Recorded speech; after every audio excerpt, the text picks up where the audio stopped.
Bueno, en la clase de hoy vamos a repasar un poquito lo de grafos y vamos a continuar con grafos. Entonces primero hagamos el repaso de grafos. Ya tienen su link de Jamboard en los comentarios, en el chat. Lo repito de nuevo, para los que no lo copiaron. Bueno, entonces repaso de grafos. La clase pasada vimos muy poco de grafos, vimos esencialmente la definición y algunos ejemplos. Repasemos eso que vimos y después avancemos en la teoría.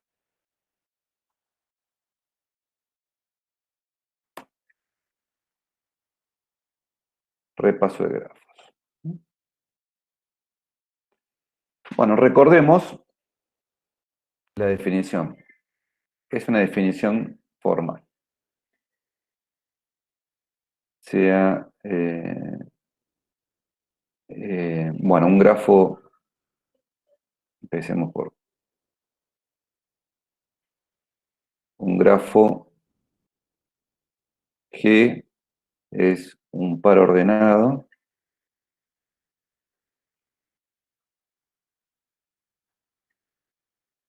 G es igual a BE, donde B es un conjunto finito, cualquier conjunto finito pues, es un conjunto finito.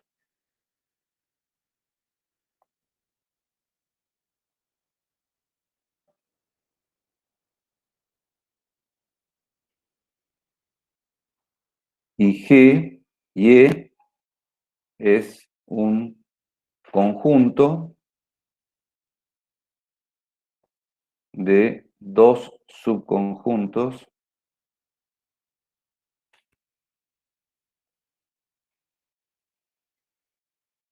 de B. Es decir, E está formado por pares de elementos de B, pares no ordenados de elementos de B. Entonces, B se llaman aristas de G. Perdón, vértices de G.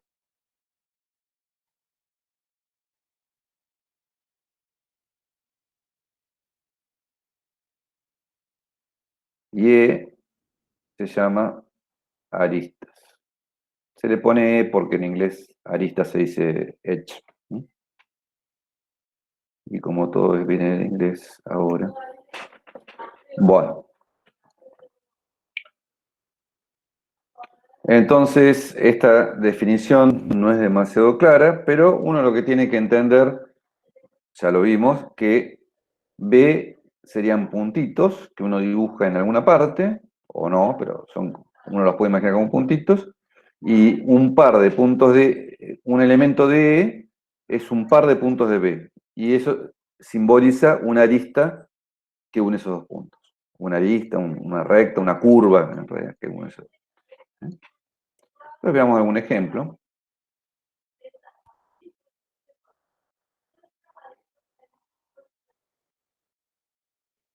Ejemplo. Entonces el ejemplo, por ejemplo, pongamos G igual, usemos la notación BE, donde B es A, B, C, D, E, F. No estoy inventando algún ejemplo. Y E, por ejemplo, es un conjunto cuyos elementos son pares de elementos de B. Por ejemplo, AC, AD, AE, B, BC, BF,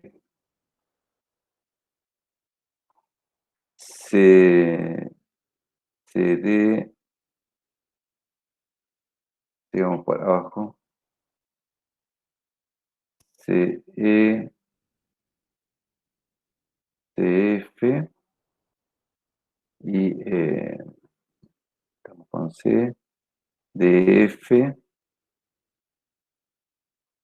EF. ¿No? F está muchas veces. ¿Sí? Bueno, esto significa que los puntos de este grafo, los vértices, son A, B, C, D, E, F, y hay una arista que une A con C, otra que une A con D, otra con E, otra con B con C. ¿Por qué se ponen conjuntos acá en las aristas y no pares ordenados? Bueno, porque no hay un orden aquí. Lo mismo una arista que va de A a C que de C a A. Cuando se ponen pares ordenados son los que se llaman grafos dirigidos, que existen y se estudian mucho también. Hay muchos tipos de grafos. Este es un tipo de grafo particular, el más básico, si se quiere, que es un grafo donde hay vértices y entre cada vértice hay solamente una arista. Entre un vértice y otro puede haber una o ninguna arista, ¿no? Después están los multigrafos, que entre un vértice y otro puede haber muchas aristas, ¿no? Eso se define teóricamente de otra forma. Hagamos un dibujito de este grafo. A ver, hoy aprendí algo.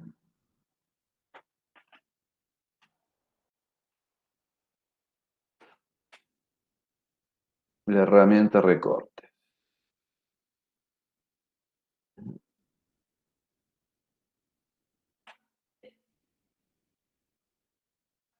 Bueno, lo pasamos acá.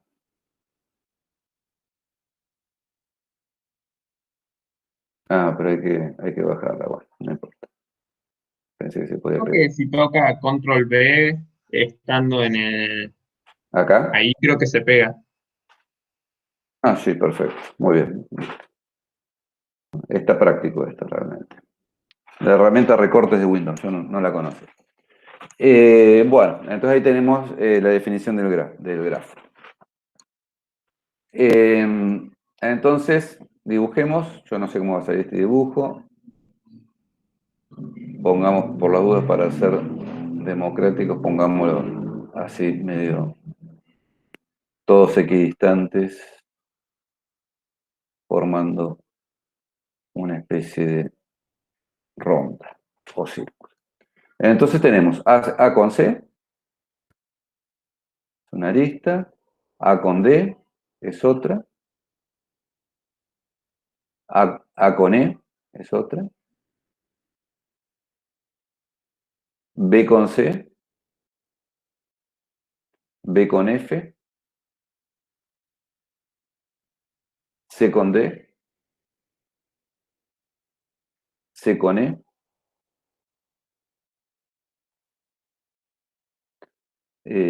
C con F,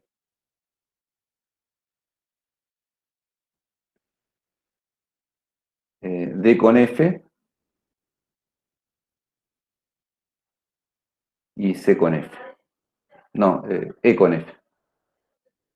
Profe, disculpe, al principio no era A con F, o sea, el tercero. Me parece que es con E. Me parece que es con E. Bueno, ponemos E. Ah, quería borrar. No, no se puede. No es una imagen. Es A con E, me parece. Eh, entonces, bueno, fíjense, estos son los vértices, los que marco con negro. Bueno, y acá hay cruces, pero estos cruces no significan nada, son cruces del dibujo, no son vértices, no son nada, son cruces que no significan nada. Esta F con B la podría pasar por acá y no se cruzaría con nada, ¿está bien? Es una forma de dibujarlo nada más. Bueno, entonces esta sería la representación gráfica de un grafo. Por algo se llaman grafos, ¿no? Porque se pueden dibujar en general. Cuando por lo menos tienen pocos vértices y no muchos. Cuando tienen pocos vértices se pueden dibujar siempre. Cuando tienen muchos vértices ya se complica. Bueno, después vimos, ¿qué es lo que vimos de los grafos? A ver.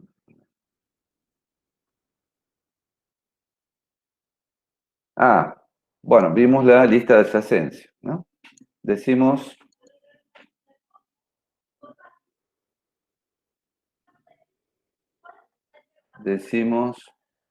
esta es una definición, ¿no?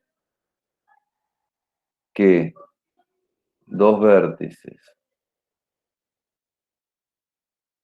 de un X e Y, de un grafo, X, Y, son adyacentes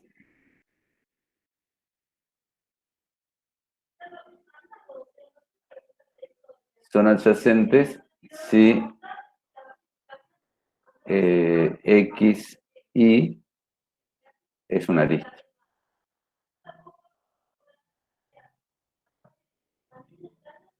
¿Mm? Espera un segundito. Bueno, y ahí podemos definir lo que se llama lista de adyacencia.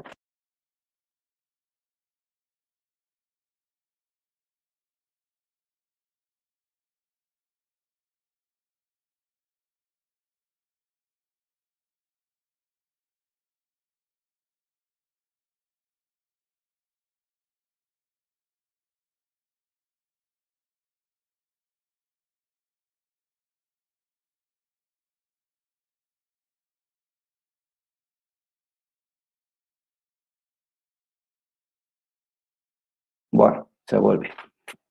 Entonces, hay una lista de adyacencia que corresponde. ¿Qué es una lista de adyacencia? Primero hablemos de qué es una lista de adyacencia. A cada grafo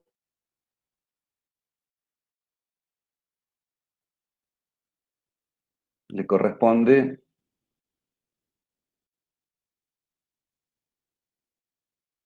una lista de adyacencia.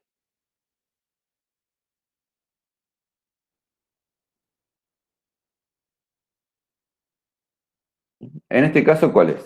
Después explico lo que es una lista de adyacencia, pero se va a entender más con el ejemplo que explicándolo. Dibujo, arriba hago una tabla donde arriba pongo todos los vértices, A, B, C, D, E, F, y abajo de cada vértice tengo una columna.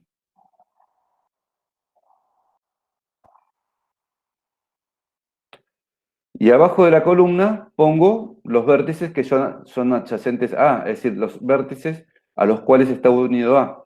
En este caso, si uno se fija, C, D, E, ¿no?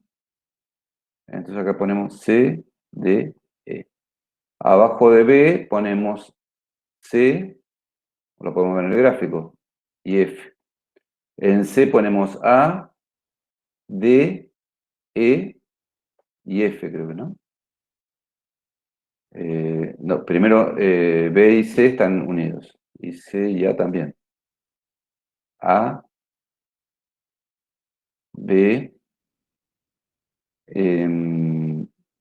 con C no, con D sí, con E y con F. Está unido con todo.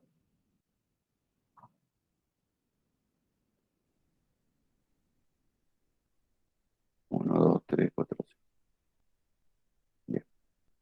Bien. Después, el D, ¿con quién está unido? Bueno, el D está unido con el A, fíjense, con el C y con el F. El E está unido con el A, el C y el F. Y el F está unido con todos menos A. ¿Mm? B, C, D, E. ¿Mm? Bueno, entonces,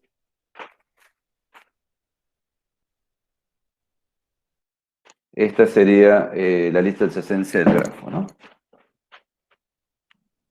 En la lista adyacencia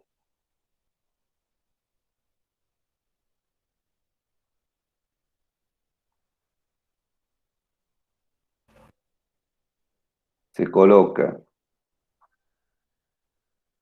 en la primera fila todos los vértices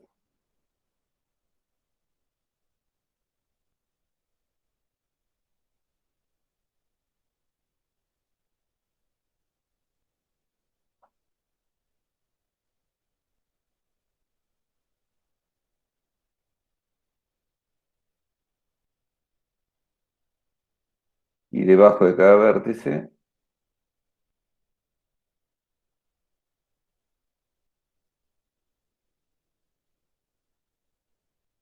todos los adyacentes a él.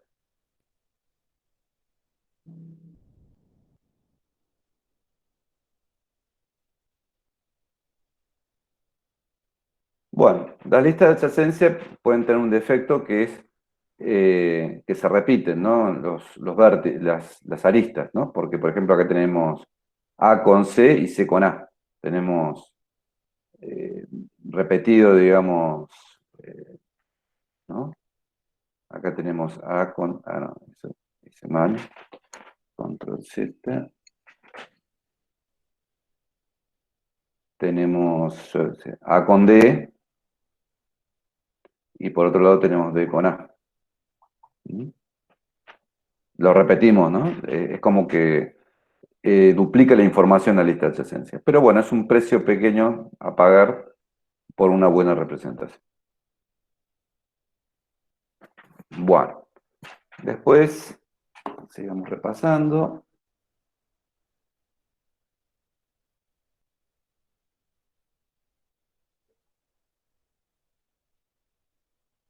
¿Qué es lo que vimos?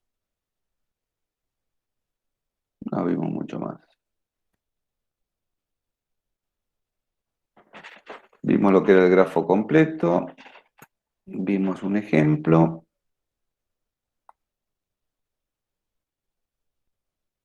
Y vimos otro ejemplo. Sí. ¿No? Entonces, por último,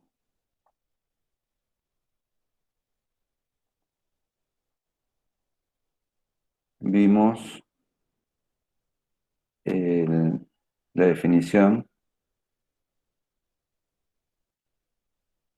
Vimos otras cosas, pero de lo fundamental de grafo completo. El grafo completo hay que conocerlo porque juega un rol. Definición. El grafo completo de n vértices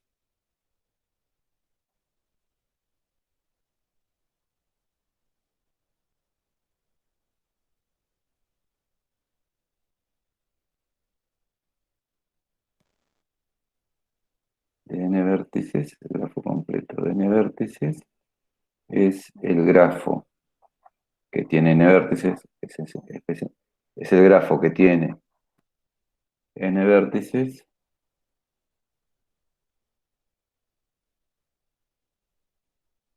y cada vértice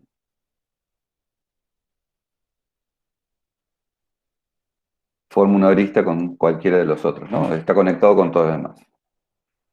Digámoslo así, que es más fácil.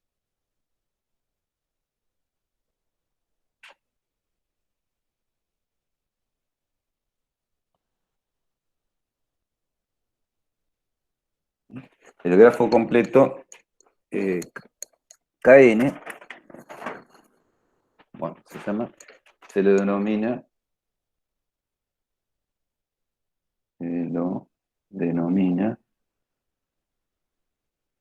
K sub n, ¿no? Entonces K sub 2 es dos puntos unidos. K sub 3, esto ya lo vimos en la clase pasada, son tres puntos, bueno, y si uno traza todas las aristas posibles. K sub 4, pone unos cuatro puntos y hace todas las aristas posibles que son. K sub 5, y bueno, uno pone 5 puntos, ahí ya estoy haciendo las que son, y después todas las diagonales. En realidad uno podría pensar que el grafo completo Kn es un polígono de n lados donde están dibujados los bordes del polígono y todas las diagonales. Posible. ¿No? K sub 6 ya es un poquito más difícil de dibujar. Uno dibuja el hexágono y todas las diagonales posibles.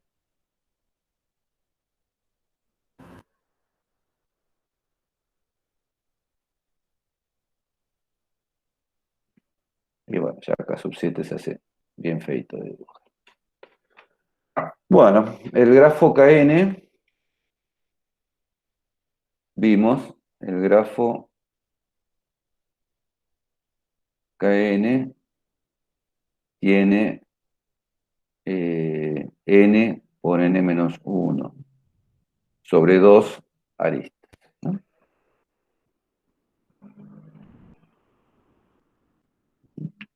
Sí, esencialmente no es difícil de ver si uno ya sabe la serie aritmética porque del primer vértice, acá en el D6, del primer vértice pueden salir 5 aristas. Del segundo ya pueden salir 4, del tercero pueden salir 3, y así es el 5 más 4 más 3 más 2 más 1, ¿no? Es 6 por 5 sobre 2, 15. Este tiene 15 aristas, el caso.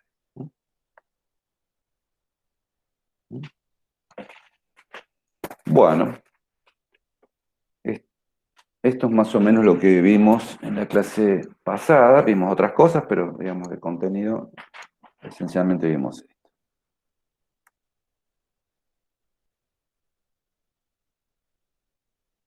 Ahora vayamos a la clase nueva. Ahí estamos.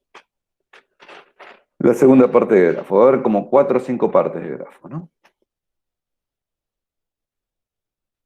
Bueno,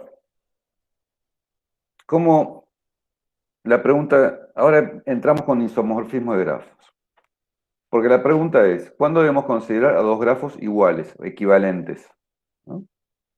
¿Es cómo los dibujamos? No, evidentemente no. Las letras que usamos para los vértices, no, tampoco tendría mucho que ver eso. ¿No? No importa el nombre de los vértices, eso está claro, porque uno puede hacer dos grafos iguales y el nombre de los vértices no importa. También es cierto que un grafo se puede dibujar de muchas maneras, entonces el dibujo no lo determina claramente. Bueno, la propiedad característica de un grafo es la manera en que los vértices están conectados por aristas. Es decir, uno tiene una cierta cantidad de vértices y tiene conexiones entre ellos. Eso es lo que caracteriza a un grafo. En una forma un poquito rudimentaria, podríamos decir que dos grafos son iguales o isomorfos, como diremos después, si renombrando los vértices de uno de cierta forma, obtenemos el otro. Esencialmente es eso.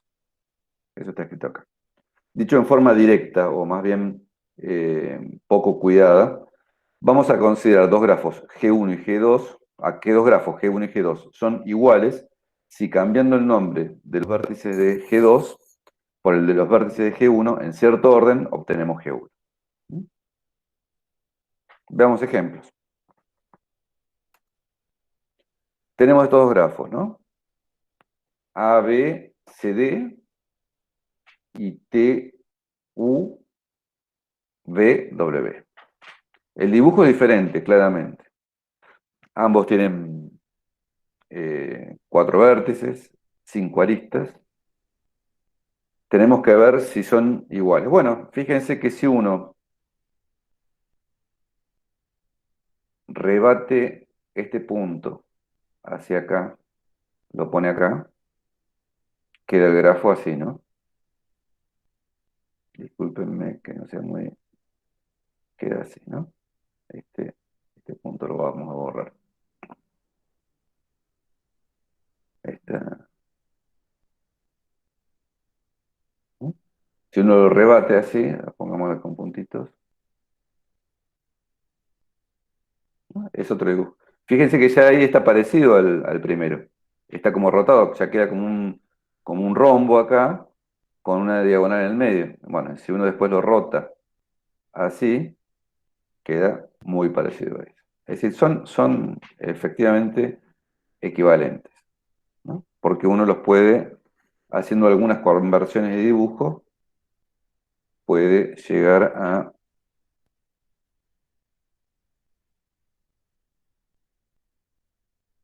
así, a este dibujo, ¿no? Y ahí se ve claramente que son iguales, ¿no?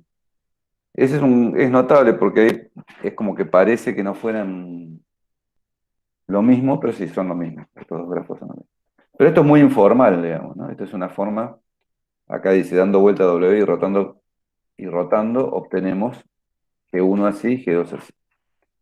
Claramente describen el mismo grafo, pero con los nombres de los vértices cambiados. Esencialmente es eso, es cambiar el nombre de los vértices. En uno y en otro obtener las mismas aristas, ¿no? Pero bueno, vamos a ver una definición formal de isomorfismo de grafos. Lo más importante es la idea intuitiva, pero la definición formal no puede faltar. Hagamos un preliminar. Posiblemente algunos de ustedes ya conozcan lo que es una función biyectiva. Probable, porque en el curso de ingreso se vio y en el análisis 1 también se debe haber visto. Pero bueno, vamos a hacer un pequeño repaso sin ninguna profundidad, es decir, lo vamos a hacer muy rápido. La definición es la siguiente. Dados conjuntos X e Y, diremos que una aplicación f de X e Y es biyectiva si para cada Y en Y existe un único X en X, tal que f de X es igual a Y, ¿no? En los famosos diagramas de Venn, si uno tiene A, B, C, D, y acá tiene 4 puntos, no sé cómo es, X, Y, Z, W. Bueno, una aplicación biyectiva es una que manda los puntos de uno a los puntos de otro, y no sobra ningún otro, no sobra ninguno en el conjunto de llegada. Y no hay ninguna flecha que caiga al mismo punto, ¿no? Acá dice, para cada I en I, es decir, por cada elemento de estos que están aquí, hay un único elemento del cual viene. F de A es X, ¿no? F de B es Z. Vamos a borrarlo porque está muy feo.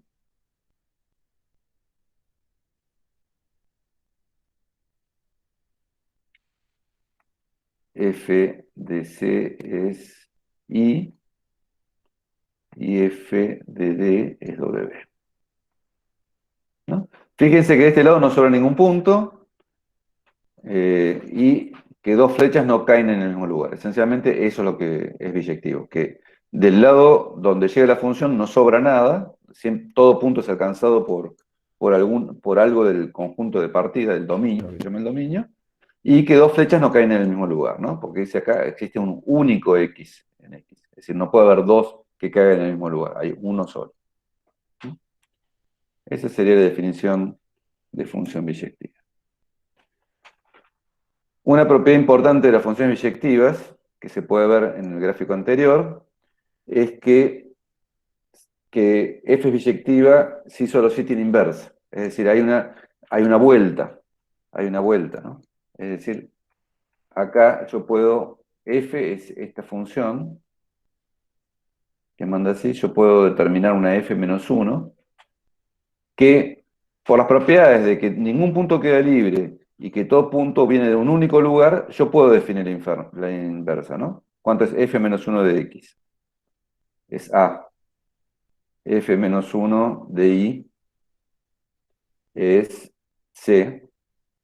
F menos 1 de z es d. Y f, no, es de z es b.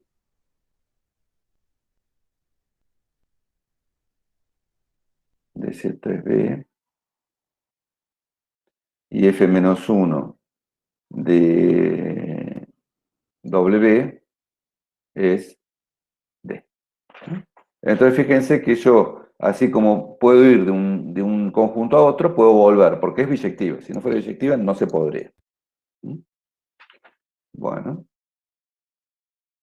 Y acá hay un ejemplo muy parecido, más chico, ¿no? Tenemos f de 1, f va de 1, 2, 3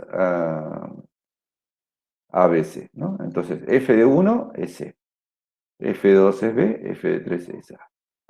Bueno, esto es biyectivo porque, bueno, todo elemento del codominio, lo que se llama el codominio, es alcanzado por la función.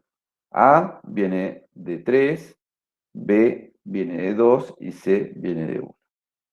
Y además, todo elemento del dominio de acá va, digamos, bueno, va a 1 del codominio, pero además ningún elemento de acá viene de 2, siempre viene de 1, ¿no? A viene, como dijimos, de 3 y no de otro, B viene de 2 y no de otro, y C viene de 1 y no de otro. Entonces tenemos la inversa. Si f de 1 vale C, f menos 1 de C vale 1. f de 2 vale B, f menos 1 de B vale 2, y f de 3 vale A, por lo tanto f menos 1 de A vale 3. Es el concepto de función biyectiva. Vimos algo parecido cuando vimos permutaciones. Recuerdan que una permutación en conteo que vimos es una función biyectiva de un conjunto en sí mismo, ¿no? De un conjunto en sí mismo, ¿no? Si yo tengo eh,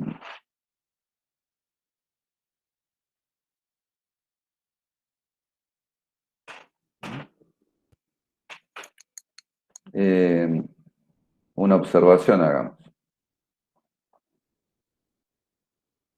Las permutaciones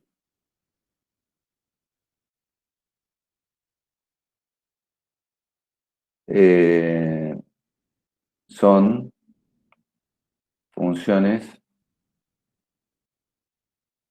biyectivas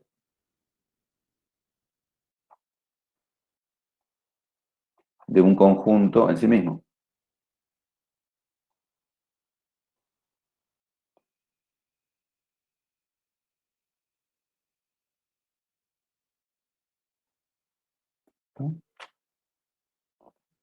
Por ejemplo,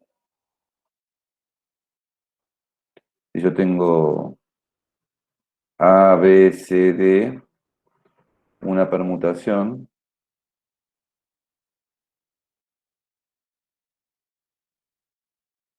es, supongamos, A, C, B, D. Bueno, que es lo mismo que decir, está representada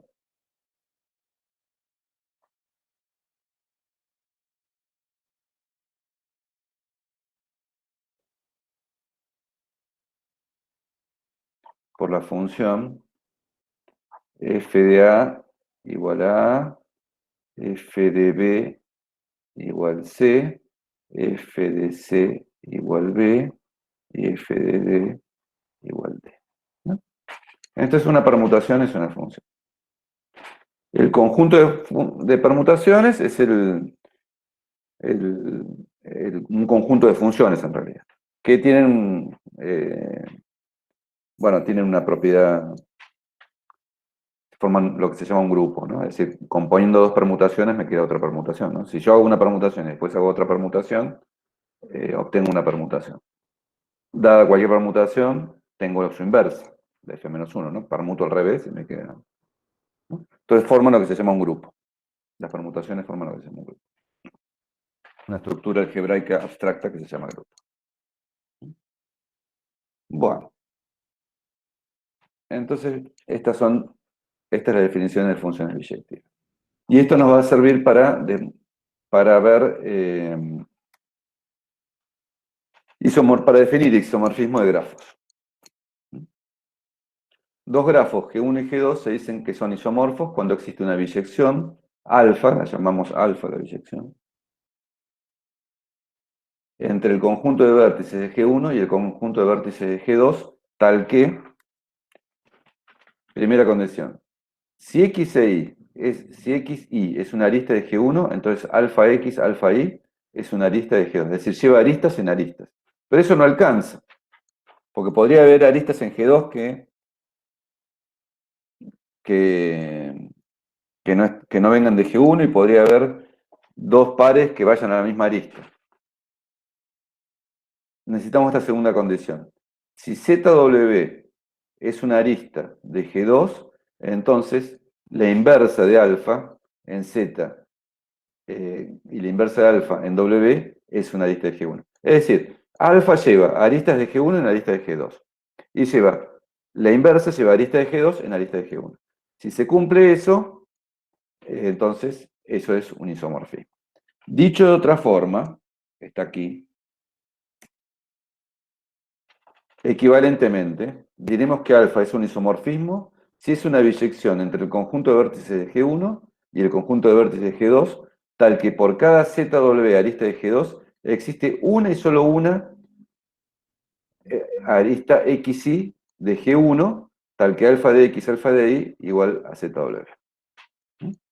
Si tomo una arista de G2, hay una y solo una de G1 que me lleva a esa arista.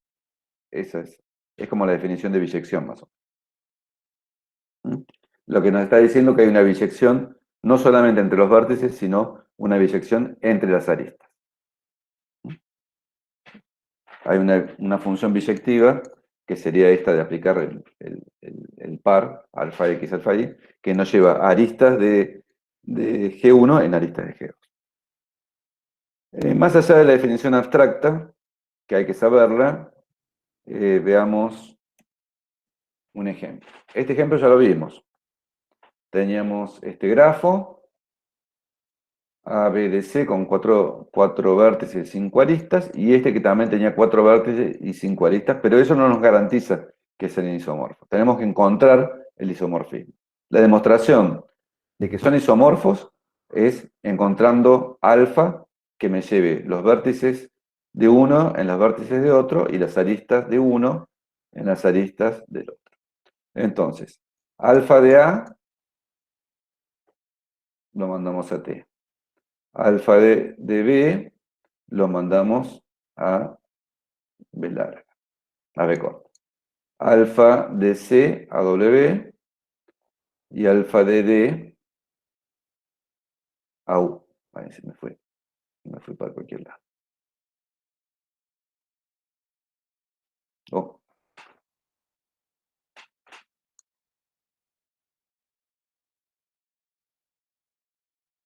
Alfa de D lo mandamos a U.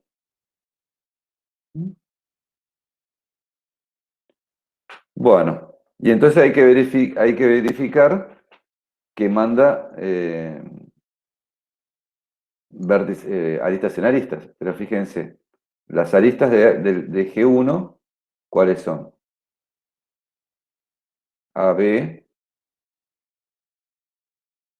y esta me la manda, esta, ¿no? Esta es AB, esta me la manda a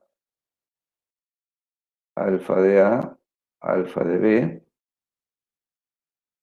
que es lo mismo que es igual en realidad a TB corta.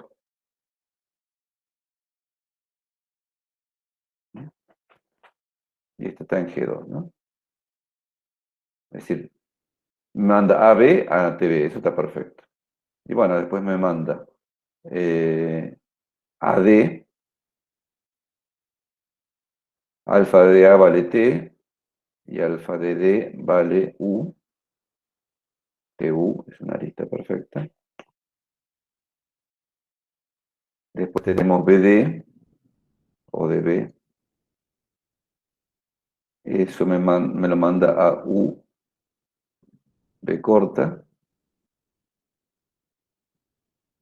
V corta, que es una arista. Y me falta DC y BC, ¿no? DC me lo manda a DC, lo manda a DC, a UW. Finalmente, BC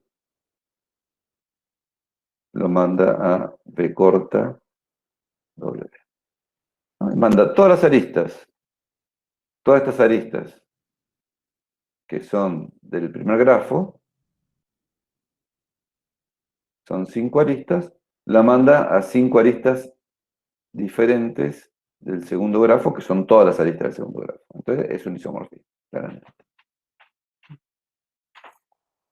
Por supuesto que viendo el dibujo era más fácil, ¿no? Haciendo este dibujo uno se da cuenta más rápido.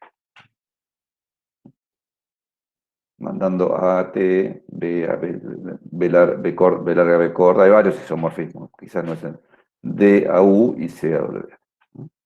Uno se da cuenta fácilmente que ese es el isomorfismo. Para mostrar que los grafos no son isomorfos, ese es un problema complicado. Que son isomorfos es lo mismo, es equivalente, pero si son isomorfos, a veces es fácil adivinando encontrar un isomorfismo. Pero si son no isomorfos, deberíamos mostrar que no existe ninguna biyección entre el conjunto de vértices de uno, del primero, y el conjunto de vértices del segundo, que lleve aristas de uno en aristas del otro. Y eso es complicado porque si ¿cuántas biyecciones hay entre los vértices de un grafo y sí mismo? Por ejemplo, y otro que tenga la misma cantidad de números. Bueno, son elecciones ordenadas sin repetición. Es n factorial. Si el grafo tiene n vértices, hay n posibles biyecciones, n factorial posibles biyecciones entre n elementos y otros n elementos, ¿no? Eso es una cuestión de conteo, fácil de ver. Bueno, es n factorial cuando n es 30 o no sé si 30, pero 50 ya es algo incalculable, algo que no se puede hacer ninguna cuenta que implique n factorial procedimiento. Entonces, es un problema difícil, ¿no? Si podemos demostrar que son isomorfos, bueno, mostramos.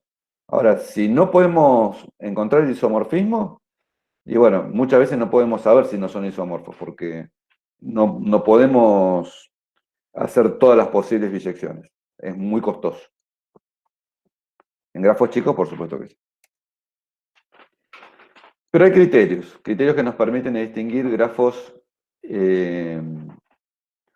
grafos isomorfos, grafos no isomorfos. Por ejemplo, si dos grafos tienen diferente número de vértices, entonces no es posible ninguna biyección, eso está claro.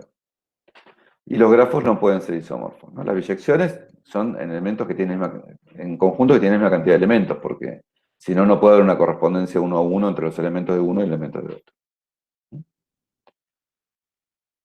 También es cierto que si tiene el mismo número de vértices, pero diferente número de aristas, no hay biyecciones.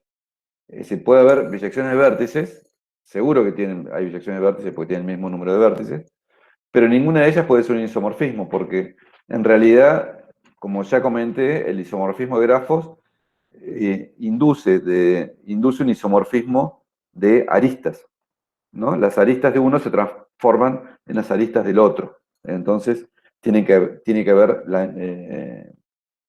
la misma cantidad de aristas en un isomorfismo. Si no la hay, no puede haber un isomorfismo. Intuitivamente es fácil de darse cuenta. Bueno, veamos esta definición que nos permite a veces usar el criterio de los subgrafos para ver que dos grafos no son isomorfos, ¿no? Tenemos BE, un grafo. Se dice que G' igual B', es subgrafo de G igual a B. Primero, acá no está dicho,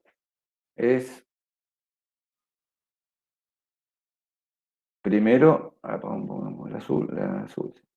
Primero, G' es grafo, ¿no? Eso es fundamental. Lo tengo que corregir eso. G' es grafo. Y segundo,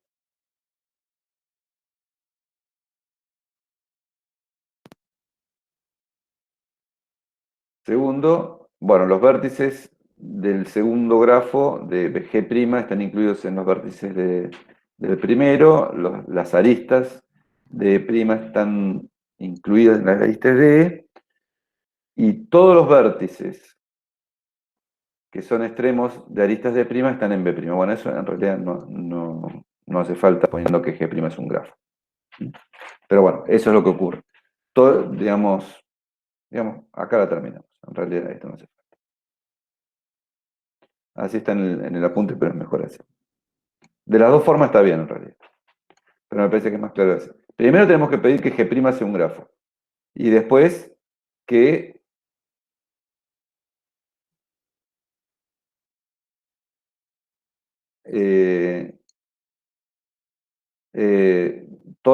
y después tenemos que pedir que los vértices de uno estén incluidos en el otro y los aristas de uno estén incluidos en el otro. Es simplemente eso. Ya voy a corregir acá y en el apunte. En el apunte también está dicho de la otra forma que está bien, pero me parece que es más clara ahí. No, veamos ejemplos. Tenemos este grafo.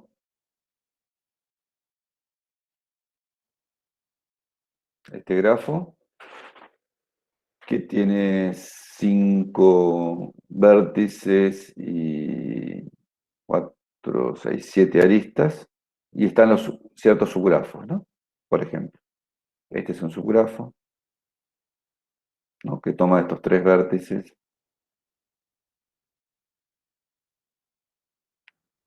y las aristas que se unen entre ellos.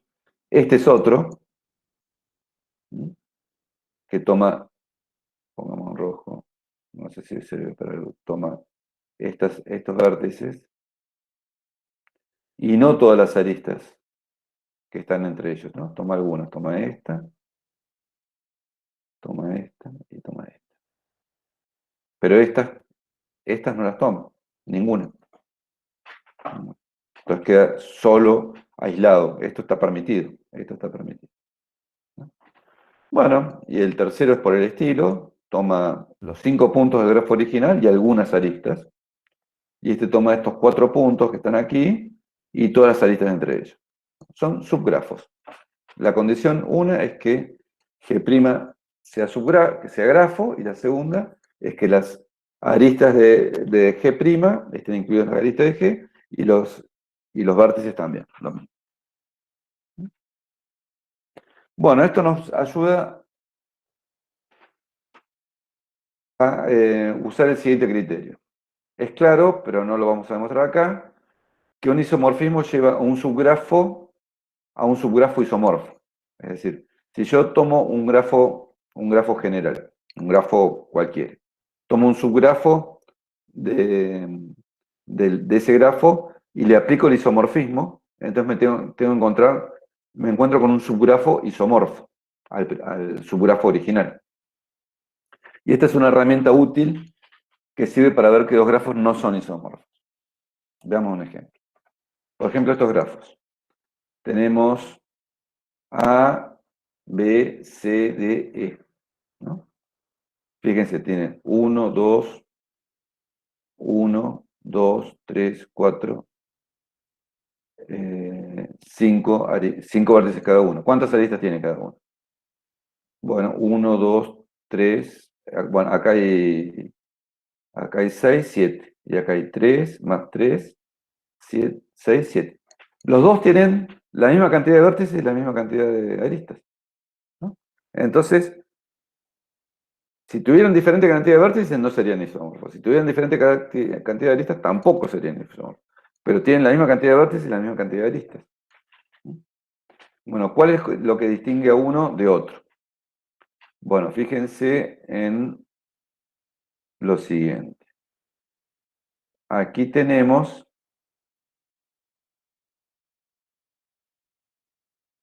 un subgrafo completo. Ah, no sé por dónde está. Acá. Acá tenemos un subgrafo completo, un K4. Acá hay un K4. Pero, ¿qué pasa ahí? Estoy tocando algún botón.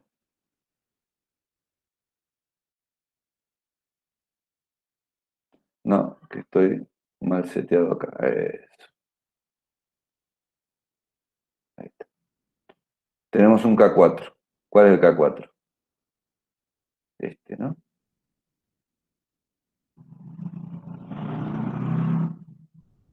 Tenemos un grafo completo de 4 vértices. Este, ¿no? Y acá no tenemos ningún K4. Acá no hay ningún K4. Acá hay triángulos esencialmente. Acá hay, digamos, o si tenemos un K4. No, no tenemos ningún K4. ¿No? Es por simple inspección, ¿no? Entonces, no son isomorfos por eso. Uno tiene un subgrafo completo de 4 vértices y el otro no lo tiene. Acá no hay ningún subgrafo completo de 4 vértices. Alejandro, Sí, ahí tengo una pregunta yo. sí. ¿Cómo se haría para justificar que el G2 no tiene K4? Se pone, por ejemplo, no sé, 1, 2, 3, 4, no es un K4. 1, 3, 4, Sí, 5, no es un K4. habría ¿Sí? que justificar con todos, digamos. Sí, igual son 5, pero, o sea, no Sí, son sí, tantos. algo Pero así. así se escribiría. Sí, lo que pasa es que bueno, en este caso no haría falta porque, digamos, se podría usar otro criterio que es con las valencias, que vamos a ver después. Claro. Pero Pero sí, en este caso habría que justificarlo así. Pero en realidad, en un parcial, si a simple vista me dicen uno tiene un K4 y el otro no lo tiene, me parece que está bien, Claro, porque perfecto. son grafos muy sencillos. El otro sería escribir como demasiado.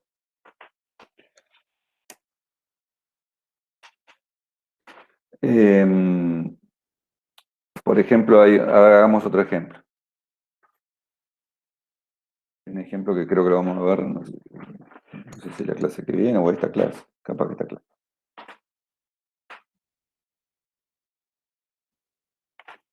Hagamos otro ejemplo. Tenemos, sí, a ver si está en esta clase.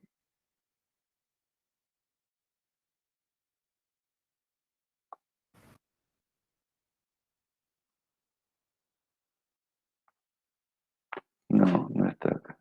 A ver, ¿cómo era?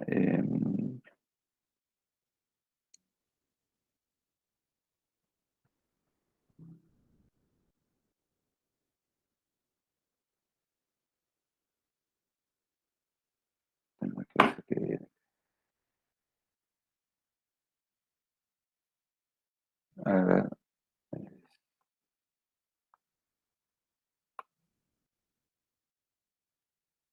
este. Ahora sí. Tenemos este grafo. Este es un ejemplo que preparé para la clase que viene, pero está bueno para ejemplificar acá. No tenemos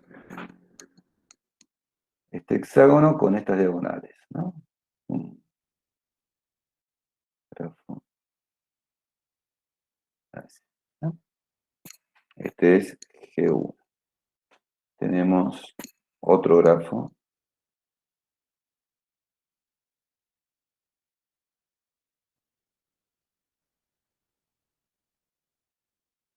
que es así,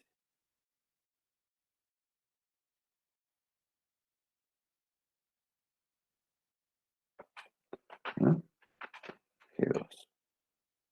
Entonces, fíjense, este tiene 6 más 3, tiene 6 vértices cada uno y 9 aristas, ¿no? Una, creo que sí.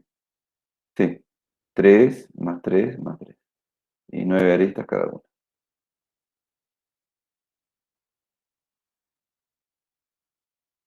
¿no? Entonces el criterio de la cantidad de vértices y cantidad de aristas no nos sirve para distinguir si son eh, isomorfos o no. Pero fíjense que uno tiene lo que se llama un triciclo, vamos a ver, un grafo, un K3 en realidad. Un K3. Y este no tiene ningún K3. Este, fíjense que nunca se cierra en un triángulo. Nunca nada se cierra en un triángulo. Son cuadrados en general, rectángulos. No cuadrados, sino como cuadriláteros. Entonces, la respuesta es G1 y G2 no son isomorfos,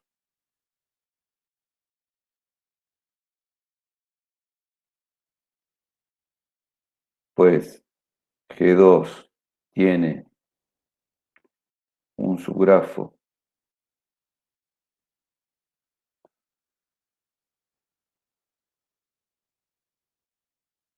K3 y G1 no tiene un subgrafo K3.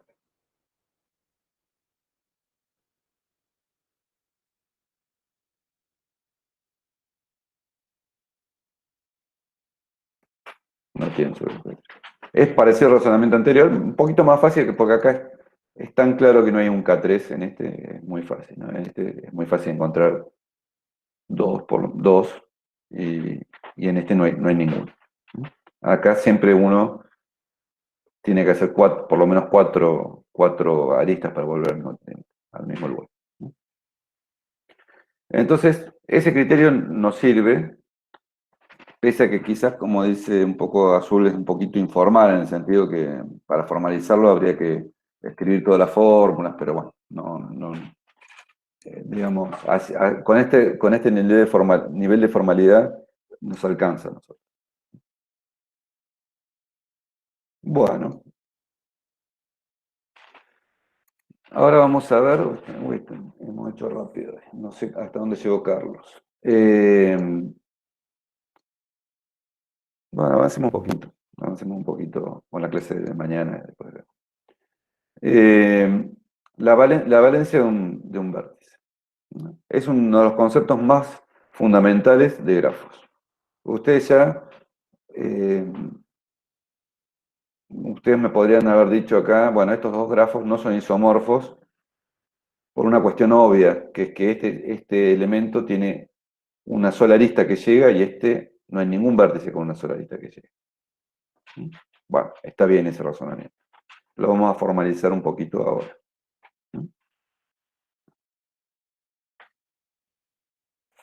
Con la valencia de un grafo. Tenemos G igual a BE, un grafo. La valencia de un vértice B es el número de aristas de G que contienen a B. Es decir, el número de aristas que llegan a B o que salen de B, que se conectan a B.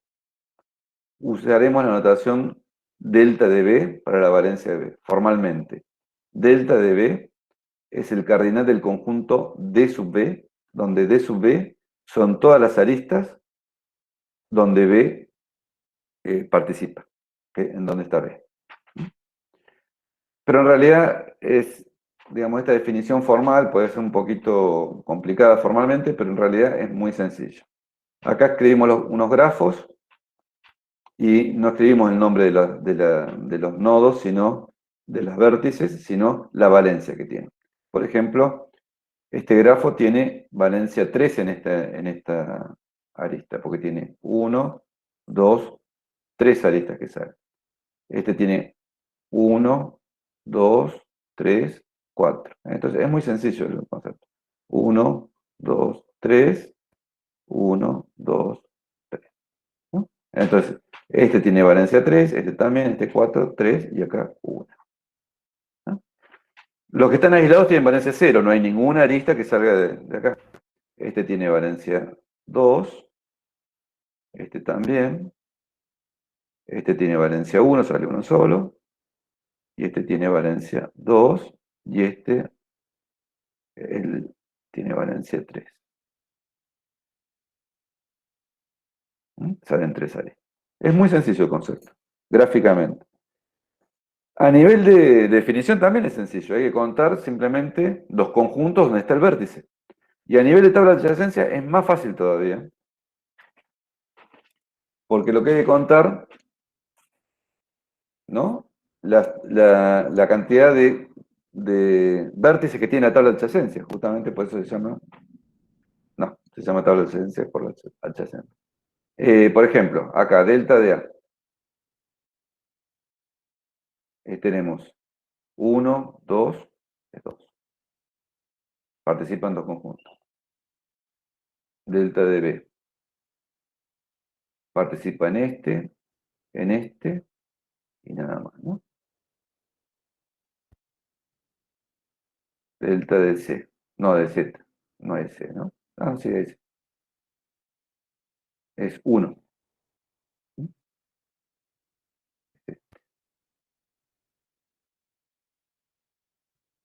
Delta de D es 1, 2, 3.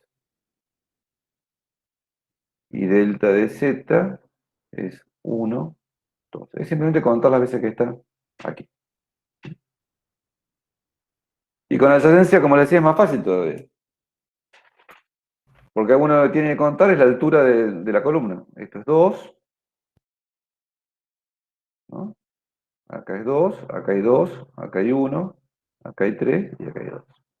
¿No? La longitud de la lista, recuerden que esta era una lista de listas, la longitud de cada sublista nos da la valencia de el vértice. Bueno, avancemos un poquito más, porque me parece que quedó medio corta la...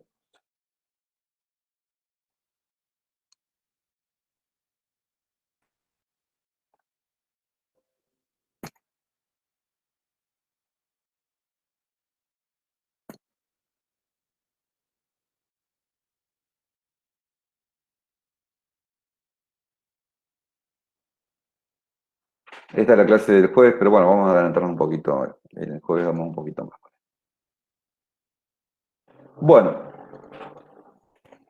acá viene un repaso, entonces recordemos que la valencia de un vértice B en un grafo G es el número de aristas de G que contienen a B, ¿no?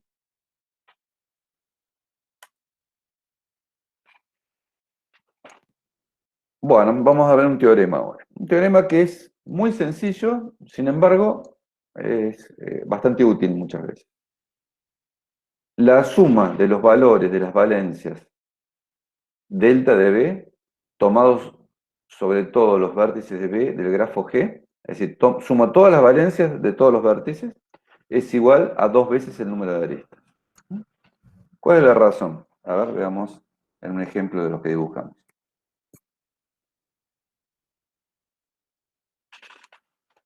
Por ejemplo, en G12 acá. Hagamos...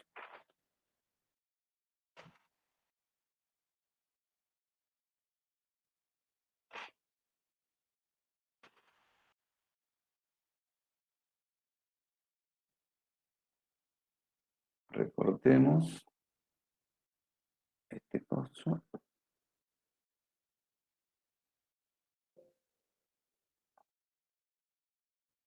Y lo pegamos acá.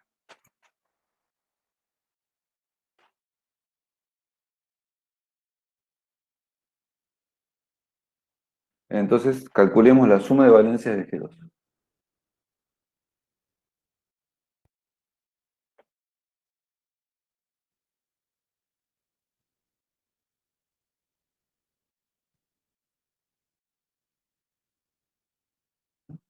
Fíjense que este es...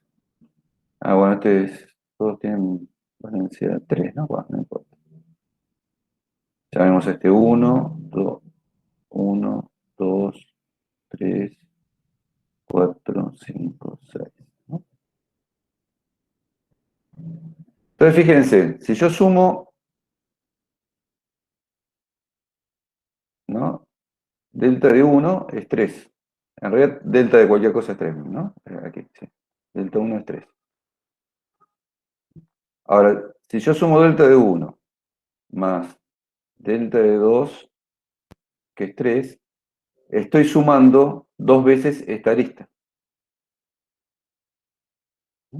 La estoy sumando 2 veces. Es como si, a ver, borremos. Es como si yo dibujara otra arista y la sumara de nuevo, ¿no? Ya sumé delta de 1, ahora sumo delta de 3, que también es 3. Sumo delta de 3. Esta arista, estoy sumando estas 3 aristas. Pero esta ya la había contado, entonces es como si la sumara 2 veces. Y la de esta también la había contado.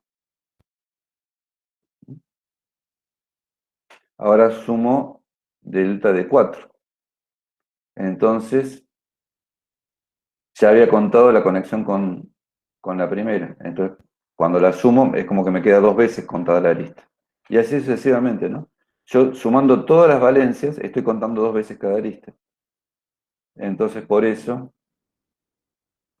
me queda más delta de 5 más delta de 6. Bueno, 3 por 6, 18, porque son todas de valencia 3, este no tengo que poner 18. Y en realidad, bueno, y el número de aristas es 9. Pongo 9 y digo 9 y pongo 2. Es decir, la suma de todas las valencias me duplica el número de aristas, de alguna forma. Y esa es la demostración.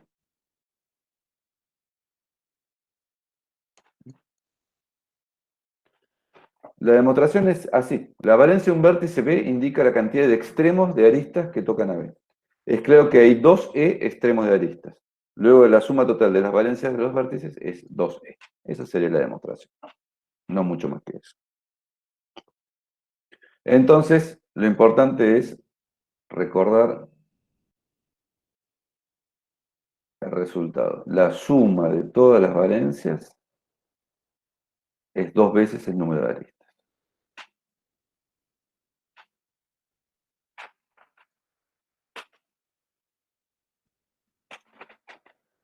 Diremos que un vértice de G es impar si su valencia es impar, y par si su valencia es par.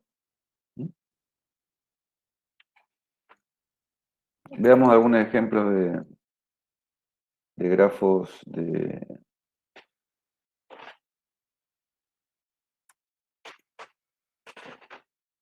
grafos con valencias. A ver, acá había algunos. No. A ver, déjenme encontrar un grafo para calcularle las valencias, ¿no?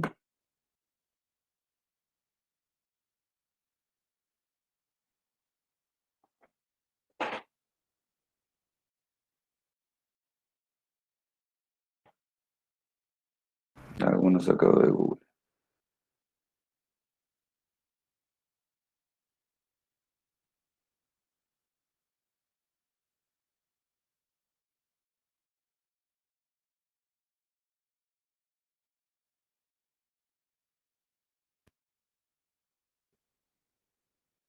Ahí estamos.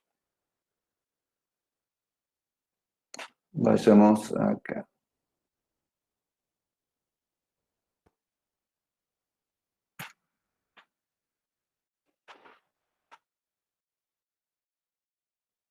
Tenemos este grafo. Calculemos las valencias. Nombremos los vértices. ¿Se puede escribir acá? Sí. Tienen que 1, 2, 3.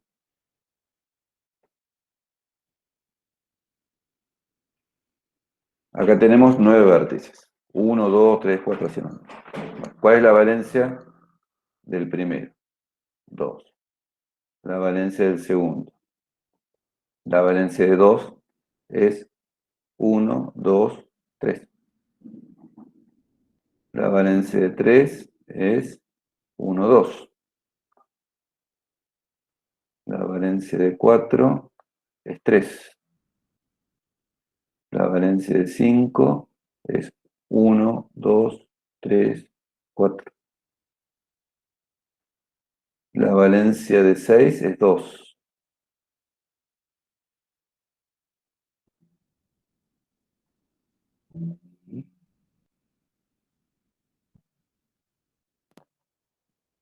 Pongo la marquita. La valencia de 7 es 1, 2, 3. La valencia de 8 es 1, 2. Y la valencia de 9 es 1. Fíjense que cada vez que ponía una valencia, marcaba la arista con estas marquitas.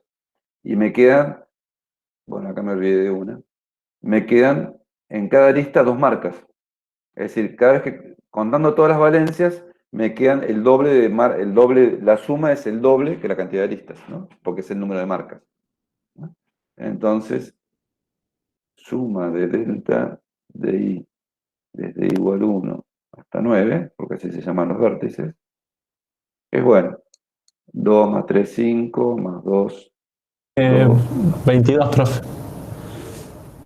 22. Muy bien. Y esto tiene, fíjense, 1, 2, 3, 4, 5, 6, 7, 8, 9, 10, 11. ¿Se dan cuenta? Es bastante razonable todo esto, pero medio sorprendente. Uno no se da cuenta hasta que no se lo dice.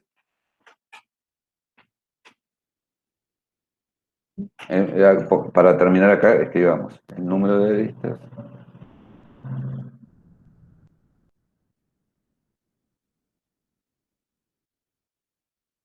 es 11, que se pueden deducir del teorema o contándolas directamente, como hicimos recién. Profe, una pregunta. Sí. Ese delta i, o sea, la sumatoria de delta i que usted hace, ¿va a ser siempre el doble del número de aristas? ¿O hay Ese es el excepciones? No, ese es el teorema. Es directamente lo que estamos viendo, está, perfecto. Sí. El teorema dice que no hay ninguna excepción, que siempre la suma de todas las valencias es el doble que el número de aristas. Está perfecto, gracias. De nada. Bueno, y eso, dijimos lo que era un vértice par y un vértice impar, ¿no? Entonces acá, fíjense, el 1, el 3, el 5, el 6, el 8 son vértices pares.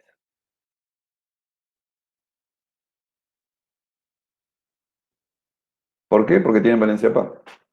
Delta de 1 es 2, delta de 3 es 2, delta de 5 es 4, delta de 6 es 2 y delta de 8 es 2. Y el vértice 2, el vértice 4, el vértice 7, el vértice 9 son impares.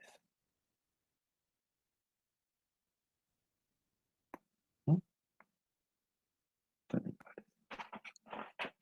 Es simplemente una clasificación de vértices. Un grafo tiene un conjunto de vértices pares y los otros son los vértices impares. Bueno, eso nos va a ayudar a darnos cuenta del siguiente corolario. Denotemos B sub I los vértices impares y B sub P los vértices pares. Por lo tanto, B es la unión, todos los vértices es la unión de los vértices impares, unión de los vértices pares, ¿no? Y no hay intersección entre ellos. Si es impar, no es par y viceversa. Es lo que se llama una partición, ¿no? Que la unión da todo y que hay intersección vacía. Es como que se parte B en dos conjuntos, el de los pares y el de los impares. Entonces tenemos la sumatoria esta que teníamos acá arriba, la podemos partir en dos, en la suma de los vértices pares y la suma de los vértices impares. Es lo que hacemos acá. Acá escribimos la sumatoria de todos los vértices impares, de la valencia de todos los vértices impares, más la sumatoria de la valencia de todos los vértices pares, es 2 veces la cantidad de aristas. Eso es el teorema. ¿Por qué separamos así? Porque nos interesa tirar para el otro lado, hacer pasaje de término, los vértices pares. Entonces hago eso, efectivamente hago pasaje de término. Entonces, fíjense que acá tengo 2 veces el número de aristas y acá tengo una suma de números pares. Entonces, esto es par. Esto es un número par. Congruente a 0, módulo 2, si quieren usar el lenguaje último. ¿No? Es un número par. Por lo tanto, la suma del otro lado también es par. Esto también es par, ¿no? Pero estos números son todos impares.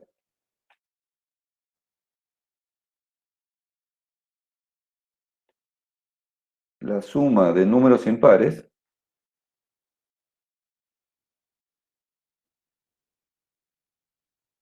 es par solo si, esto se los digo yo, pero lo pueden demostrar con las herramientas que ya tienen, solo si la cantidad de sumandos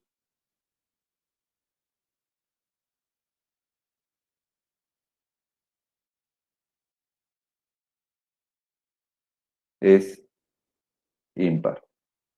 Es par. Es par.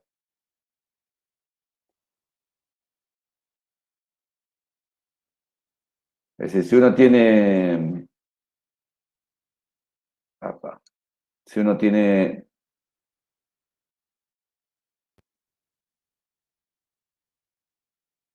3 más 5 es par, ¿no? 3 más 5 más 1 es impar. Si yo quiero que una suma de impares me dé par, tiene que haber una cantidad par de sumandos. Eso, Pero una pregunta. sí, Eso sería porque como cada impar se puede escribir como 2 por Q más 1, entonces se van como juntando esos 1 y bueno, si dan par, la suma con exacto. otra cosa par también daría par. Sí, sí, sí, exacto. Sí, sí, si lo ven como por congruencia, es casi. Lo hacemos por congruencia. Nos distraemos un poco.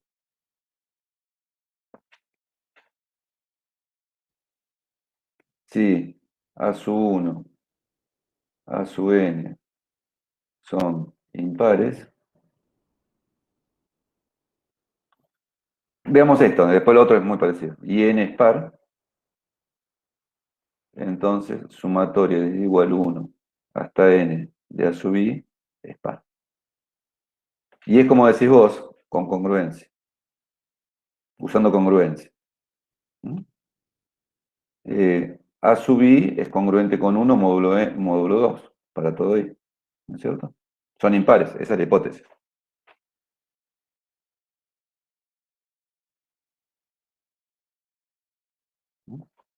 Entonces, sumatoria desde igual 1 hasta n de A sub i es congruente a sumatoria de igual 1 a n de 1. Está claro, si es congruente con 1, es sumatoria de 1. Pero la sumatoria de 1 a n de 1 es n. Y n es congruente con 0.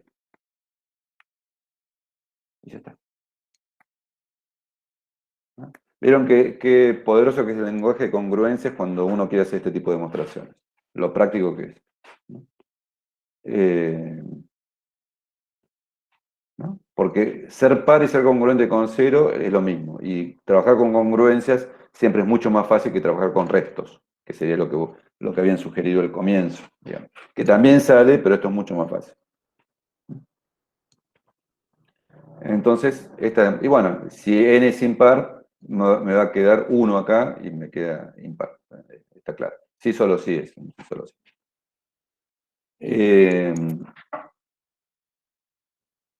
Fíjense qué linda demostración sale con congruencia. Entonces, volvamos a lo que queremos ver. Nosotros sabemos que la suma de todas las valencias es 2 veces el número de aristas. Y sabemos que,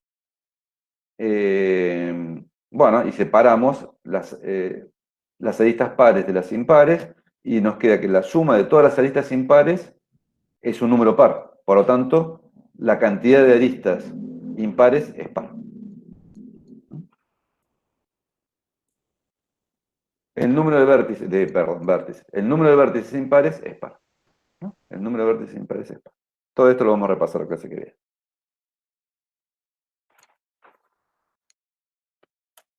Y acá terminamos, ¿no? Este resultado es llamado a veces el lema de darse la mano, el handshaking lema.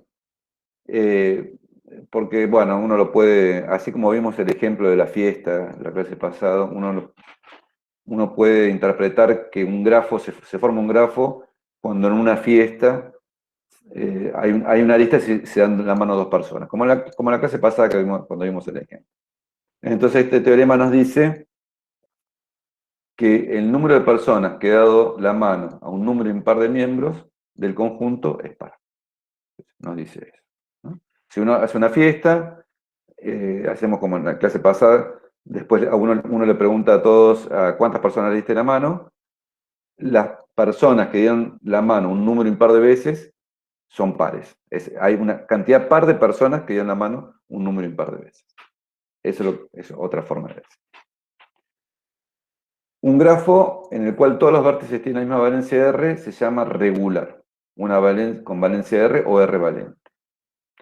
Luego, en ese caso, el teorema nos dice que R por la cantidad de vértices es 2 veces la cantidad de aristas, ¿no? A ver, aclaremos un poquito para que no quede tan...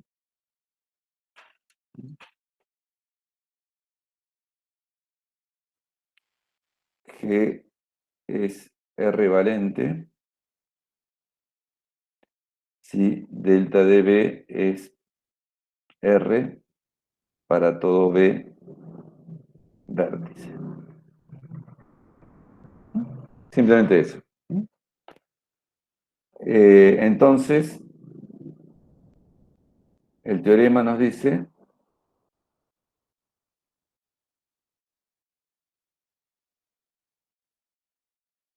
que sumatoria sobre todos los vértices de delta de B es 2 veces el número de aristas.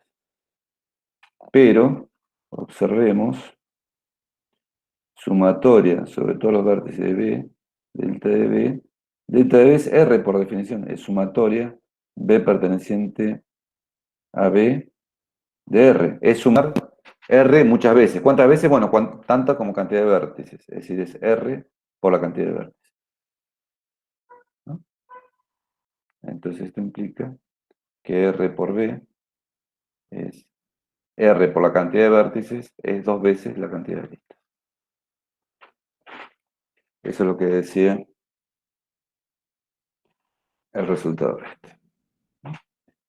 R por la cantidad, cuando el grafo es R valente, R por la cantidad de vértices es 2 veces la cantidad de aristas. Bueno, ¿cuáles son grafos R valentes, N valentes o N menos 1 valente? Por ejemplo, el grafo completo KN es regular porque cada vértice se conecta con N menos 1 vértices, ¿no? En este caso, N menos 1 por la cantidad de vértices es 2 veces la cantidad de aristas.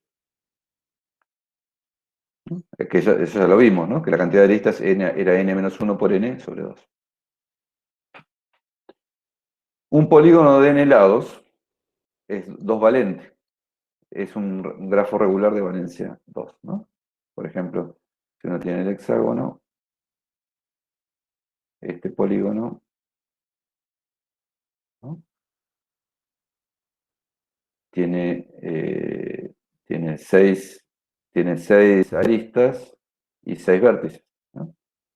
Acá es 2 veces la cantidad de vértices, claro, porque la valencia es 2, es 2 veces la cantidad de aristas. Efectivamente se cumple porque 2 por 6 es igual a 2 por 6. Es la misma cantidad de vértices que aristas. Cn es llamado el grafo cíclico de n vértices. Formalmente, Cn es el grafo B con B, los puntos 1, 2, 3, 1, 2, N, acá. Y las aristas son 1, 2, 1, 2, 2, 3, 3, 4, 4, 5, 5, 6, 6, 1, ¿no? Al final, acá queda n menos 1n, n1. Bueno, por hoy sí terminamos, ya son 4:30, casi. Y bueno, retoma 5 menos cuarto, retoma Leandro. Profe, una duda. Sí, cualquier duda, pregúntame, por supuesto. ¿Un grafo entonces completo también es un grafo regular? Siempre es regular, sí, sí, sí. Siempre. Ah, perfecto.